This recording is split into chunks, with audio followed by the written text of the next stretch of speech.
Assalamualaikum anak-anak sekalian, siswa-siswi SMP kelas 8. Gimana kabarnya di era wabah penyakit corona ini? Apakah kalian selalu menjaga kebersihan tangan kalian? Mudah-mudahan kalian selalu menjaga sanitasi kalian, cuci tangan selalu, rajin berjemur, dan menjaga kondisi fisik untuk tetap sehat selalu. Assalamualaikum warahmatullahi wabarakatuh. Jumpa lagi dengan saya, Mr. Opi Gibra. Saya guru IPS di SMP Negeri 14 Depok. Kali ini saya akan menjelaskan materi pelajaran IPS kurikulum 2013 untuk kelas 8 untuk bab 4 ya, yang mengambil subjudul Kondisi Masyarakat Indonesia pada Masa Penjajah.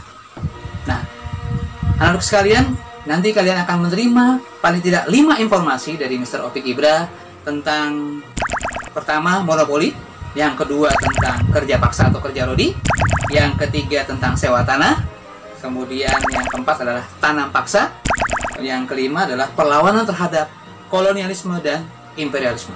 Ya, nah, yang pertama kita akan bahas tentang monopoli. Ya. Pada awalnya VOC meminta keistimewaan hak-hak dagang, tapi dalam perkembangannya menjadi penguasaan pasar atau monopoli.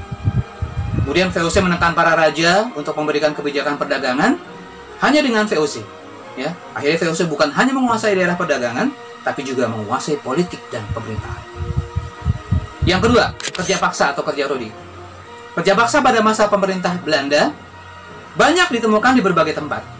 Banyak penduduk yang dipaksa menjadi budak dan dipekerjakan di berbagai pembuatan jalan, perusahaan tambang, maupun perkebunan. Gubernur Jenderal Daendels pada waktu itu dari Republik Batak Perancis yang memerintah pada tahun 1808 sampai dengan 1811 melakukan berbagai kebijakan seperti pembangunan militer, jalan raya, perbaikan pemerintahan, dan perbaikan ekonomi. Salah satu kebijakan yang terkenal adalah pembangunan Jalan Anyer Panarukan atau yang kita kenal dengan Jalan Raya Pos. Yang ketiga, sewa tanah. Ya, ini berlaku kebijakannya pada masa kepemimpinan Raffles dari Inggris, yaitu sistem sewa tanah atau land rent system atau land lease sales. Walaupun lebih ringan dari sistem tanah paksa, tetapi ini sangat memberatkan rakyat kita. Sistem sewa tanah menggambarkan seakan-akan rakyat tidak memiliki tanah, padahal tanah tersebut adalah milik rakyat. Hasil sewa tanah juga tidak seluruhnya digunakan untuk kemakmuran rakyat. Hasil sewa tanah tersebut sebagian besar digunakan untuk kepentingan penjajah. Yang keempat, ya, tanam paksa. Pada tahun 1830, Johannes van den Bos, Belanda, itu menerapkan sistem tanam paksa yang kita kenal dengan istilah kulturstelsel. Kebijakan ini diberlakukan karena Belanda mengalami kesulitan dalam keuangan akibat Perang Jawa atau Perang Diponegoro pada tahun 1825 sampai dengan 1830. Dan juga Perang Belgia 1830 sampai dengan 1831. Dan yang terakhir adalah yang kelima adalah perlawanan terhadap kolonialisme dan imperialisme. Ada 2 jenis perlawanan, yaitu perlawanan terhadap persekutuan dagang, dan yang kedua adalah perlawanan terhadap Hindia Belanda. Nah, siapa saja tokoh-tokoh yang menjadi pionir dalam perlawanan terhadap persekutuan dagang? Ada 4 minimal yang Mr. Opi Gibra bisa sampaikan. Yang pertama adalah Sultan Baubulah dari Ternate, ya, yang berhasil mengusir Portugis dari Ternate dan Tidore pada tahun 1575.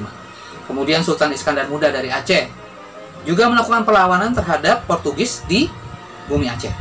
Yang ketiga adalah Sultan Hasanuddin dari Makassar, ya, Sultan Hasanuddin, kemudian Sultan Agung dari Mataram.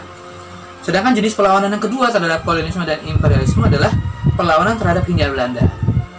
Ada 7 yang bisa Mr. Opi Gibra sebutkan di sini, yaitu Patimuda dan Kristina Martatiahu dari Maluku, kemudian Tuanku Imam Bonjol dari Sumatera Barat, Pangeran Diponegoro dari Jawa Tengah, Teuku Umar dan Cuk Nyadin dari Aceh, Sisingamangaraja ke-12 di Tapanuli, Pangeran Antasari dari Banjar Kalimantan, dan yang terakhir adalah Raja Buleleng di Pulau Bali. Oke, semangat belajar selalu buat anak-anakku, siswa-siswi SMP kelas 8. Assalamualaikum.